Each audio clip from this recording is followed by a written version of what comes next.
Halo Selamat. Kak, Halo. saya Kristen Kak, mau tanya. Silakan. Mau bertanya apa, Bang? Kakak kan Kristen Ortodok nih. Nah itu kan cara komuninya Ortodong. Apa? Kristen apa? kakak Kristen Ortodok kan. Ya. Nah kakak itu kan kalau komuni pakai sendok ya. Itu kalau sendok itu nggak boleh kena ke mulut atau gimana? Atau boleh Kak kalau komuni? Ya kalau nggak sengaja kena ya terus emang langsung ditamparin. Tapi kalau Kalau masalah komuni itu kita itu nganga nih nganga nih. Jadi presbiternya itu yang nyendokin ya. Pinter-pinter presbiternya itu tapi nggak bisa dikokop ya. Dikokop nggak tuh? iya Kak. Ya, sebenarnya yang nggak boleh kena. Kalau kena ya nggak apa-apa, nggak langsung mati kok, gitu. Nggak apa-apa, Bang. Tapi sih kalau aku mikirnya sih kayak masalah higienis gitu sih Kak. Kalau misalkan kena mulut itu kan. Waktu pandemi, waktu peristiwa COVID, semua kami ini tetap liturgi. Nggak ada tuh yang mati gara-gara COVID. Ya. Dan satu hal yang abang harus tahu, Bang Sanchez, saya kasih tahu Anda ya. Orang-orang yang sebelumnya melakukan komuni semuanya berpuasa. Kok kira habis gigitin bangke? Sebelum kami komuni, kami semua itu berpuasa 12 jam. Jadi kalau dibilang nggak higienis, ya. Waktu Yesus berdebat dengan orang-orang Farisi, murid-muridmu itu nggak ada yang cuci tangan, Tuhan Yesus. Jawab Tuhan Yesus apa? Pernah denger ini kan? Iya Nah, sih. ya udah itu satu. Yang kedua, Bang, kami percaya tubuh dan darah Kristus dalam rupa roti dan anggur itu benar-benar menjadi penyembuhan bagi jiwa kami. Jadi bukan masalah higienis, justru Ekaristi itu menyembuhkan setiap orang yang sakit. Jadi kalau Anda mengatakan itu, kami tidak mengimani ketidakhigienisannya. Karena waktu Yesus juga melakukan perjamuan, itu semua muridnya minum dari cawan yang sama. Apa Tuhan Yesus pernah bilang, kau belum sikat gigi Lukas? Apa Tuhan Yesus pernah bilang, Yohanes, cuci tanganmu, kosamu bau naga? Gak ada gitu, Bang. Justru kami semua yang sakit, terutama saya yang punya sakit, menderita sakit GERD, itu sembuh melalui Ekaristi. Dan saya berpuasa, dan itu tidak membuat saya sakit. Kenapa? Karena memang roti dan anggur itu yang merupakan darah dan tubuh Kristus itu menyembuhkan. Penyembuhan bagi kami. 1 Korintus 11 ayat 23-29. Itu justru penyembuhan buat orang-orang sakit. Jadi kalau Anda mengatakan tidak higienis, yang sakit aja bisa disembuhkan Tuhan Yesus. Yang pendarahan saja bisa disembuhkan Tuhan Yesus. Yang mati saja, yang sudah selnya tidak hidup, itu bisa dihidupkan oleh Yesus. Apalagi dengan darah dan tubuh Kristus. Saya percaya mujizat Tuhan Yesus. Seperti itu, Bang. Oh, yang penting iman aja ya Kak, gitu ya, iman gitu. Kami tidak yang penting iman, karena perkataan Yesus adalah kebenaran. Kami percaya itu benar. Bayangin, Bang, orang yang sudah mati 4 hari, itu semuanya bakteri, Bang. Ingat Lazarus sudah mati 4 hari? Iya. Itu sudah busuk, Bang. Tetapi kenapa Yesus bisa memulihkannya dan menghidupkan setiap sel dalam dirinya? Karena Allah kami. Tuhan Yesus itu, yang mengenakan manusia itu, benar-benar ajaib, maha kuasa. Seperti itu, Bang. Ada lagi yang mau ditanyakan? Ada Pak, ada Kak. Saya mau tanya nih, kalau di komuni di gereja Ortodok itu bayi bisa langsung menerima komuni ya Kak? Beda sama yang Kalau bayi itu sudah bisa makan, dia boleh menerima komuni. Kalau bayi itu sudah bisa menelan, boleh lah. Masa dia makan bubur bisa makan roti dan anggur atau darah dan tubuh Kristus? Nggak bisa. Bisa dong. Selagi bayi itu sudah banyak. Jadi waktu kami Ekaristi banyak bayi yang juga ikut. Kenapa? Yang penting dia sudah bisa mengunyah. Dia sudah bisa makan, sudah bisa menelan. Maka dia layak menerima darah dan tubuh Kristus. Karena Yesus sendiri bilang apa? Jangan kamu menghalang-halangi anak itu untuk datang kepadaku. Karena saya percaya, orang ortodok percaya, itu benar-benar darah dan tubuh Kristus setelah dikonsekrasi. Gitu ya. Berarti beda ya tradisinya dengan gereja Katolik Roma. Kalau ini kan ada biasanya Tidak ada yang beda, Bang. Jadi tidak ada yang beda. Sejak semula ajaran Rasul itu seperti itu. Kalau kalian mulai membedakan, ya berarti kalian yang heterodok. Ya, ajaran yang lurus itu ya seperti itu. Yang Yesus lakukan itu seperti itu. Minum dari cawan yang sama semuanya. Emangnya si Lukas nggak dikasih anggur? Dikasih. Karena Yesus bilang apa? Inilah tubuhku, inilah darahku yang dipersembahkan bagimu. Terimalah ini sebagai korban persembahan. Loh, kalau Yesus melakukan sabar. Kalau Yesus mengatakan itu, itulah ajaran yang lurus. Jadi kalau ada yang berbelok dari apa yang diajarkan Yesus Kristus, ya Andalah heterodok itu. Kami tetap ortodoks. Ya toh? Karena itu yang diajarkan Yesus. Kami semua murid-murid Yesus itu makan dari cawan yang sama. Nggak ada yang mati tuh. Kecuali Yudas yang emang dia pengen mengkhianati. Udah, kami percaya ajaran yang lurus. Kami tidak percaya ajaran yang bengkok. Karena Yesus itu adalah jalan lurus, jalan Tuhan. Murid-murid Yesus juga disebut pengikut jalan Tuhan, pengikut jalan lurus. Sebelum mereka diolok-olok menjadi Kristen. Seperti itu. Ada lagi yang mau ditanya, Bang? Kalau gereja ortodok itu menghadap ke timur ya, Kak? Menghadap ke Yesus dong. Yesus itu dari timur. Maksudnya tidak ada Terakhir kayak kali Yesus itu terangkat itu ya di Bukit Zaitun kan, di timur kan. Jadi orang ortodoks itu sembahyang itu menghadap kemana? Menghadap ke Tuhan Yesus. Kiblat kami adalah Tuhan Yesus. Dan kami berharap dan menanti-nantikan seperti yang dikatakan di dalam Kisah Para Rasul 1 ayat 11. Malaikat itu berkata kepada orang-orang Galilea itu, "Hei orang-orang Galilea, apa yang kalian lihat? Tuhan Yesus yang terangkat ke atas ini akan dengan cara yang sama turun ke sini nanti untuk hari yang dahsyat itu." Makanya kami masih berkiblat kepada Tuhan Yesus. Kenapa kami menghadap ke arah Tuhan Yesus? Karena kami menantikan kehadirannya. Ada lagi yang mau ditanya, Bang? Berarti iya, di gereja ortodok itu saya lihat nggak ada patungnya, Kak, kayaknya di Katolik. Memang nggak ada, karena nggak disuruh Tuhan Yesus bikin patung. Galatia 6 ayat 1, "Hai orang Galilea yang bodoh, bukankah Yesus itu sudah digambarkan jelas di mata kamu, sudah dilukiskan jelas di mata kamu?" Coba baca Galatia 6 ayat 1. Orang Galilea yang bodoh, kata Tuhan Yesus. Itu Yesus itu udah digambarkan di depan mata kau, masih kau nggak percaya? Tidak pernah dikatakan, "Hai orang Galilea yang bodoh, bukankah Yesus itu sudah dipatung?" Nggak ada. Tidak ada Rasul yang bilang gitu. Digambarkan, makanya kenapa di gereja kami ada gambar, ada ikon, bukan patung. Seperti itu, Bang. Karena Yesus itu adalah gambar rupa Allah yang tidak kelihatan. Bukan pernah dibilang Yesus itu, Kolose 1 ayat 15, dialah patung rupa Allah yang nggak kelihatan. Nggak ada. Adanya gambar. Karena manusia itu diciptakan segambar dengan Allah, bukan sepatung dengan Allah. Mohon maaf. Kagak ada narasi ke patung. Seperti itu, Bang. Iya. Ada lagi yang mau dijawab? Gini, Kak, kalau misalkan nih, kan biasanya ada nih kalau kaum Hawa itu ada yang berhalangan ya per bulan, itu boleh nggak menerima komuni di Nggak. gereja ortodok?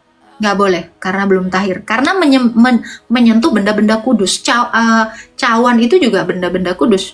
Jadi nggak boleh. Kalau kami belum tahir, perempuan belum tahir, tidak boleh. Seperti yang dilakukan di Perjanjian Lama juga demikian. Jadi kalau perempuan masih haid, itu tidak boleh melakukan ekaristi. Kalau mau sembahyang boleh. Karena kita dalam kondisi tidak kudus. Tapi kalau laki-laki juga sama. Laki-laki nggak haid, Bang. Itu ya. Jadi Iya, kecuali Cinta Luna katanya kemarin dia haid, Bang. Aku pun bingung, entah dari mana keluar darahnya itu. Entah sel telur mana yang luruh, aku pun bingung, Bang. Iya sih, kayak musuh Islam ya. Kalau di Katolik mah haid nggak apa-apa sih, terima komuni. Ada lagi yang mau ditanya, Bang? Eh, katanya Kak, ini imamnya boleh menikah ya Kak? Imamnya di gereja ortodok teh. Petrus juga seorang imam. Memangnya Petrus nggak kawin? Ya dasarnya Alkitab. Ortodoks itu Alkitabiah sekali. Petrus memangnya dia seorang seperti Rasul Paulus? Enggak. Jadi apakah imam di ortodok boleh kawin? Ya, itu Petrus saja imam kok kawin. Siapa yang larang? Iya. Tapi kalau ada orang yang mau ya, Matius 12 ayat 19 atau berapa? Kalau ada yang mau dia tidak menikah karena kerajaan sorga, ya barang siapa mengerti, hendaklah dia mengerti. Ada yang melarang? Tidak. Seperti itu. Dia nggak Gitu masalah. ya. Iya, nggak semua orang dipaksakan untuk jadi Rasul Paulus. Iya paham. Gimana? Ada Kalau- lagi yang mau ditanya? Kalau habis liturgi suci atau habis ibadah sembahyang tuh katanya dikasih roti Kak, roti berkat kalau di gereja ortodok. Ada. Jadi kan setiap perjamuan itu yang diambil tuh yang tengahnya aja. Ada yang sisa-sisa di belakang. Itu yang di samping-sampingnya itu namanya antidoron. Dan setiap orang itu juga sudah diberkati. Jadi boleh menerima itu. Siapa aja. Mau umat, mau tidak umat, mau RT 6, mau siapa aja boleh. Karena itu adalah roti berkat dari Tuhan Yesus. Karena Yesus adalah roti hidup. Yang penting belum dikonsekrasi ya Kak, jadi tubuh dan darah. Yang dikonsekrasi hanya yang di tengah saja. Itu juga sudah diberkati, nggak apa-apa. Jadi anggur Namanya roti dicampur berkat. gitu ya Kak. Roti dicampur di cawan gitu, langsung disendok gitu ya di. Itu Dicampur. kalau ekaristi, kalau antidoron itu tidak demikian. Jadi hanya rotinya saja. Gitu. Ada lagi yang mau ditanyakan, Bang? Kayaknya udah Kak. Ini Ya, saya Tuhan mau memberkati. pengen tahu aja. Amin Ya, Kak, makasih Kak selamat ya. Natal. Salam. Natal. Tuhan Yesus tidak gak ada istilah disucikan di api. Kita diselamatkan seperti dari dalam api. 1 Korintus 3 ya, dari 1 Korintus 3 dikatakan. Jadi nanti itu masalah tentang penghakiman. Kita semua ini seolah-olah diselamatkan dalam api, dari dalam api. Karena ketika orang Kristen meletakkan dasar bangunan itu di atas dasar Tuhan Yesus, kita mau membangunnya itu dalam perbuatan seperti apa?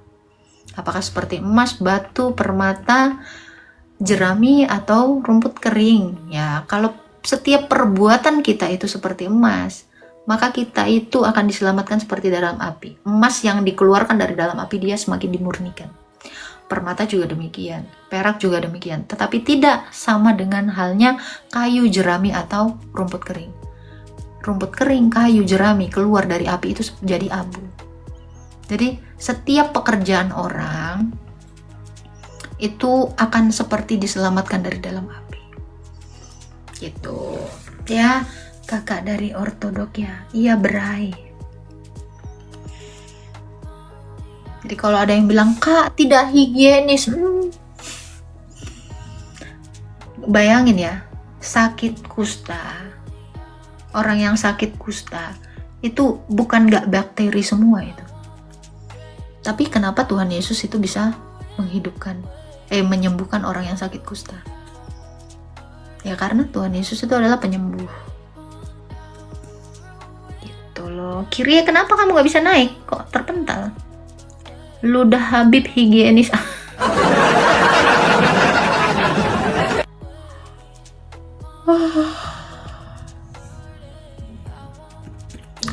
Tuhan Yesus. Kiri ya?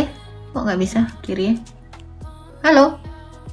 Kyrie eleison. Kak, soplennya bagus. Terima kasih. Halo Kak, Halo Bahula Merta. Oh, sinyal. Nanti dicoba lagi aja kiri. Silakan Bang Bahula, ada yang mau ditanya? sebentar ya Kak. Kencing. Lebih higienis. Aduh, bangka tapi serem banget. Kak, mau nanya nih Kak. Boleh. untuk mendalam aja ya. Apakah doktrin Trinitas lebih mencerminkan keterbatasan manusia dalam memahami Allah, atau justru memperlihatkan kompleksitas Allah yang melampaui logika manusia? Apakah Tritunggal membatasi? Mencerminkan keterbatasan manusia dalam memahami akan Allah. Tritunggal yang dimaksud ini tentang Allah atau apa? Trinitas yang kakak maksud itu yang Trinitas sering berarti kakak... bicara tentang Allah. Apakah Iya. ketritunggalan Allah itu apa? Tadi lanjut. Membatasi Tentang Trinitas ketritunggalan itu memiliki keterbatasan manusia dalam memahami akan Allah. Jadi Tritunggalnya yang mengalami keterbatasan atau manusianya yang terbatas memahaminya? Manusianya memahaminya. Manusia terbatas memahami Tritunggal. Iya. Maksudnya Allah itu bisa lebih dari Tritunggal itu lagi. Allah, kalau Allah bisa lebih dari Tritunggalnya, jadinya berapa? 5 tunggal. Maksudnya gini, penjabarannya tuh manusia mengerti akan Allah itu kan melalui Tritunggal. Jadi dengan wahyu Tritunggal itu manusia dapat memahami tentang Allah, ya kan? Betul nggak? Betul. Jadi pendekatan Allah kepada manusia itu melalui Trinitas itu, ya kan? Dari pewahyuan Trinitas itu. Nah, tapi manusia itu memahaminya itu masih terbatas. Manusia menganggap karena Allah itu Tritunggal jadinya terbatas gitu. Barangkali Allah itu bisa lebih dari Tritunggal itu lagi gitu. Kalau bicara tentang Tritunggal, bicara hakikat, bukan bicara kekuasaan Allah. Kalau kamu mengatakan Allah itu seolah terbatas kalau hanya bisa Tritunggal, ini seperti pemahaman orang-orang. Nah, iya. Maksud saya itu. Ya, Jadi, saya paham dari awal. Dari awal. Cuman biar yang di bawah ini ngerti gitu loh. Soalnya Borpas anak PAUD. Nah, ya si El Nauli ini anak cuman lulusan SD. Saya sih paham banget gitu ya. Kalau kamu berbicara Allah seolah-olah terbatas karena terkungkum dalam teologi Tritunggal, itu tidak bicara tentang kekuasaannya. Karena Tritunggal itu bicara esensinya, bicara tentang hakikatnya. Kalau kita bicara tentang hakikat, berarti kita bicara tentang zatnya, sang prima causa. Kita tidak bicara tentang kemampuan dia. Kalau Allah itu mampu bisa menjadi apapun yang dia inginkan, sesuai dengan kebutuhan. Tetapi kalau kamu mengatakan jadi dari anggapan liar manusia yang mengatakan kalau Allah Tritunggal jadi terbatas, itu salah, tidak merujuk kepada itu. Kenapa Allah itu harus Tritunggal? Seperti yang diajarkan Yesus, bahwa substansi dari Allah. Jadi makanya saya bilang kalau bicara Tritunggal berarti bicara tentang substansi, bicara tentang esensi. Ya, substansinya Allah itu ya terdiri dari firman, pemiliknya atau sang sumbernya Bapa dan Roh Kudus. Itu substansinya. 3 realita atau 3 kenyataan konkret yang tidak bisa dipisahkan ini. Apakah rupanya wujudnya terbatas seperti kita yang adalah materi, sementara Allah adalah in materi. Allah itu bukan materi. Karena apa? Karena dia lebih daripada sekedar materi. Materi menempati ruang. Ada sesuatu ruang yang dia tempati sehingga dia menjadi materi. Tetapi Allah lebih dari itu. Ada suatu keadaan, kondisi yang tidak bermateri tetapi ditempati oleh Allah juga. Makanya dikatakan Allah itu secara esensinya tidak bisa tergapai dengan akal kita, tetapi secara energinya dia memenuhi alam semesta dan dia juga memenuhi alam yang tidak kita ketahui. Oke. Jadi Allah itu lebih besar daripada apa yang kita pikirkan. Ya, Karena dia tidak terdefinisikan atau, nah nih, ada tahu lambang seperti ini kan? Ini, infinity. Ya. Tidak terdefinisikan bukan artinya tidak dapat didefinisikan, tetapi melampaui definisi kita. Jadi pencapaian pemikiran manusia itu tentang Tuhan itu ya apa yang disampaikan melalui pewahyuan Trinitas itu aja ya. Kita Mungkin hanya bisa apakah ada hal mengenal, lain lagi nggak Kak? ya, kita hanya bisa mengenal Allah melalui Sang Firman, hipostasis dari Tritunggal itu, yaitu Firman itu. Kita hanya mengetahui Allah yang misteri, karena Allah itu misteri. Makanya kita mengenal kata sakramen. Sakramento, misterion itu adalah sesuatu rahasia kerajaan surga.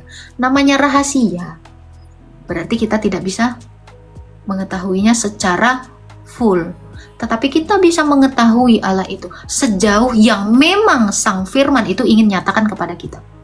Jadi Allah itu memperkenalkan dirinya melalui firman-Nya yang diutus oleh Sang Bapa, yang disaksikan oleh Sang Roh Kudus, Tritunggal, sesuai dengan kebutuhan kita, kemampuan cara bernalar kita. Seperti itu. Lalu- Jadi apakah Allahnya terbatas atau kitanya yang terbatas memahami Sang Misterion itu? Ya, manusianya harusnya kan. Ya, jadi apakah Tritunggal terbatas? Enggak. Tetapi manusia hanya mengetahui sebatas yang Tuhan memang mau tunjukkan. Lalu saya mau nanya lagi nih. Setelah tahapan itu, maksudnya pendekatan Tuhan kepada manusia melalui jalur wahyu itu, apakah nanti ke depan nanti Allah akan memberikan sesuatu hal yang baru lagi gitu, yang berbeda? Semua Ada sudah nggak diungkapkan, tanda-tanda? semua sudah digenapi. Bentar. Sudah sedikit digenapi ya, sampai akhir zaman ya. Dari apa Tinggal yang kebangkitan aja berarti. kebangkitan juga sudah, dari apa yang sudah dinubuatkan para nabi, dari apa yang sudah disaksikan para rasul, itu semua sudah diberitahukan kepada kita oleh Allah, yaitu Yesus yang merupakan Allah yang mengenakan daging. Ya, itu sudah diberikan seluruhnya tentang keselamatan itu. Jadi, apakah kita hanya menantikan kebangkitan? Ya, kita hanya menantikan janjinya yang akan membangkitkan kita. Kalau buktinya kan sudah 2000 tahun yang lalu Yesus itu sudah membuktikan dia sang kebangkitan melalui kematian dan kebangkitannya. Ya, Jadi penghakiman. jadi yang kita perlu ketahui next ya, the next hidup yang baru ya, hidup yang baru itu. Yang kita hanya perlu nantikan itu adalah penggenapan janji dia kepada kita. Jadi dia tidak memberitahukan lagi sesuatu yang baru lagi, pengetahuan yang baru lagi, tidak. Tetapi kita sebagai manusia yang terbatas ini, kita yang hina ini, yang sudah diperkenankan, yang sudah dilayakkan oleh Allah untuk mencapai rupa Allah itu, hanya menunggu Yesus ini benar tidak menggenapi janjinya. Itu aja. Jadi Bagaimana apa? jika- Yesus itu memberikan bagaimana teologi baru? Tidak. Bagaimana jika di kemudian hari, di ya, ribuan tahun atau ratusan tahun kemudian itu manusia menemukan dimensi yang mendekati dengan Allah lagi? Maksudnya dimensi tentang pengungkapan. Mungkin nggak Kematian. manusia itu menemukan dimensi lain tentang Allah sementara Allah nggak ngasih tahu? Mungkin nggak, kalau saya kasih analogi, mungkin nggak kamu tahu tentang diri saya secara dalam kalau saya nggak kasih tahu? Ya nggak mungkin. Mungkin dong, ya nggak mungkin Ya dong. itu, kalau Ya, ketidakmungkinan berarti kan peluang. bisa jadi Oke, bisa jadi dengerin Allah. dulu. Tidak ada seseorang yang mengenal diri saya selain diri saya sendiri. Ayatnya 1 Korintus 2 ayat 11. Baca. Baca 1 coba. Korintus 2 ayat 11. 1 Korintus 2 ayat 11. Jadi nggak ada yang kenal saya selain roh saya sendiri. Demikian Allah. Kita bawa dulu Alkitab ya, biar kamu tuh jangan kejauhan berfilsafat kosong. Siapa gerangan di antara manusia yang tahu apa yang terdapat di dalam diri manusia selain roh manusia sendiri yang ada di dalam dia? Stop. Kamu tidak akan tahu tentang diri saya kecuali roh saya yang direalisasikan melalui pikiran saya, yang digerakkan oleh badan saya sehingga menghasilkan getaran suara atau gelombang suara frekuensi tertentu sehingga kamu tahu siapa saya. Jadi kalau saya tidak mengizinkan diri saya untuk diketahui orang lain itu tidak akan tahu. Demikian, lanjut. Berarti demikian pula lah tidak ada orang yang tahu. Demikian pula lah tidak ada orang yang tahu apa yang terdapat di dalam diri Allah selain roh Allah. That's it. Jadi mau kau pakai ilmu pengetahuan sampai botak sariawan sampai biji mata kau juling pun, kamu tidak akan pernah tahu apa yang ada di dalam diri Allah selain roh Allah itu sendiri. Jadi Alkitab saja sudah mengatakan itu. Mungkin nggak Kak, nanti 5 juta tahun yang akan datang, ada orang yang menemukan lagi hal baru tentang Allah, dimensinya Allah. Nggak. Karena Allah tidak mengizinkan memberitahukannya lagi. Analoginya yang saya sudah pakaikan tadi. Kamu cuma tahu nama saya, harta tata umul, apa yang digosip-gosipkan orang. Tapi ada sesuatu, secret, rahasia dalam diri saya yang tidak akan kalian tahu. Demikian Allah itu adalah sang secret tadi, rahasia tadi, misteri tadi. Makanya Alkitab mengatakan rahasia kerajaan Allah itu sudah diungkapkan oleh Tuhan Yesus. Saya lupa di Matius berapa.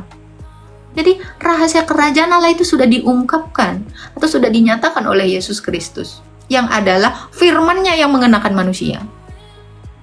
Itu cuma hanya terbatas sampai situ. Jadi kalau ada misalnya penelitian lain, itu hanya saya bisa katakan halusinasi yang tak berdasar. Karena sumber iman Ya kan kita nggak tahu kehendak Allah itu maunya gimana. Kenapa? Ya kan kita nggak tahu kehendak Allah maunya gimana. Kehendak Allah sudah dinyatakan. Loh, kamu belum tahu? Oh iya, oke. Yang 7 ayat 20. Ya, bukan setiap orang yang berseru kepada aku Tuhan, Tuhan, tetapi dia yang melakukan kehendak Bapakku. Kehendak Bapa itu apa? Menginginkan semua orang diselamatkan. Apakah kehendak Bapa menginginkan manusia itu pamalo-malohon? Bukan itu. Kehendak Allah itu menginginkan semua manusia diselamatkan. Nih saya biar saya kasih tahu kamu. Kehendak Allah itu bukan supaya kamu jadi pintar, bukan kamu jadi sok-sokan, bukan. Karena apa? Begitu kamu pintar, kamu nggak bisa hidup kembali setelah mati. Nih, jadi kamu harus tahu dulu kehendak Allah. Kehendak Allah menginginkan semua orang selamat. Itu kamu baca ayatnya di dalam 1 Timotius 2 ayat 4. Coba baca. Jadi manusia ini jangan liar sekali otaknya ya. Kayak saya bilang tadi, apa hebatnya menghafal kalau kamu nggak selamat? Nggak akan dibaca. Dalam Alkitab berbunyi, yang menghendaki supaya semua orang diselamatkan dan memperoleh pengetahuan akan kebenaran. Nah itu. Bukan kebohongan. Yang menghendaki, Allah itu menghendaki apa? Semua orang itu diselamatkan. Bukan menghendaki apa? Jadi kita itu harus tahu apa itu kehendak Allah. Kehendak Allah adalah supaya kita selamat, bukan supaya kita jadi Einstein. Einstein aja buktinya dia tahu banyak hal. Tetapi apakah dia ketika mati dia bisa bangkit sendiri? Enggak toh? Enggak kan? Enggak. Ya udah, berarti apakah itu kehendak Allah? Jadi jangan ada manusia yang membebani pikirannya dengan sesuatu yang tidak berfaedah atau yang sia-sia. Gitu. Oke. Jadi kalau kamu dengan anggapan siapa tahu, siapa yang tahu selain Allah itu. Gitu. Jadi manusia kita ini kan sudah dikasih tahu Tuhan Yesus bahwa iblis itu seumur hidupnya akan makan tanah. Di dalam Kejadian 3 dikatakan iblis itu akan dengan berbagai cara membuat manusia itu bisa menjadi seperti dirinya. Iblis itu kan ingin jadi Allah kan, tapi tidak mampu Iya. kan. Di dalam Yesaya 14 ayat 11 sampai 12 dikatakan demikian. Dia hendak menyamai Allah. Jadi kalau ada manusia yang sekarang ini sibuk dengan teknologi, sibuk dengan hal-hal yang di luar jangkauan akalnya, itu sebenarnya sifat manipulatif iblis yang nempel di manusia. Inilah yang disebut 6. Manusia yang ingin jadi Allah. Kamu ingin sekali tahu Antikris dong. apa yang ada di dalam diri Allah. Kamu ingin menyelami Allah itu, tapi kamu nggak sanggup. Jadinya apa kamu? Gila. Seperti Ya, iblis. kalau pencarian manusia akan Tuhannya kan wajar, Mbak. Loh, kamu ngapain nyari Tuhan? Tuhan itu kan sudah dilukiskan jelas di depan mata kita. Mau cari kemana? Iya. Orang Tuhan Yesus itu aja bilang gini, 2-3 orang berkumpul dalam namaku, aku hadir. Kok mau cari kemana? Wong aku ada di situ, kamu yang nggak ngelihat. Berarti manusia itu yang tidak pernah aware bahwa Yesus itu ada di antara kita. Jadi manusianya aja yang bermata tetapi tidak melihat. Sudah dijelaskan tetapi tidak menangkap dengan hikmat.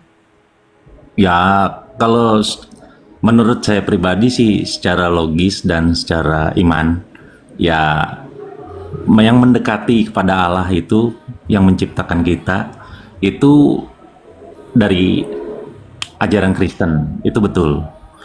Saya pun yakin gitu. Tapi masih ada rasa penasaran aja gitu. Kalau boleh dong mencari tahu lagi gitu. Maksudnya mendalami lagi gitu.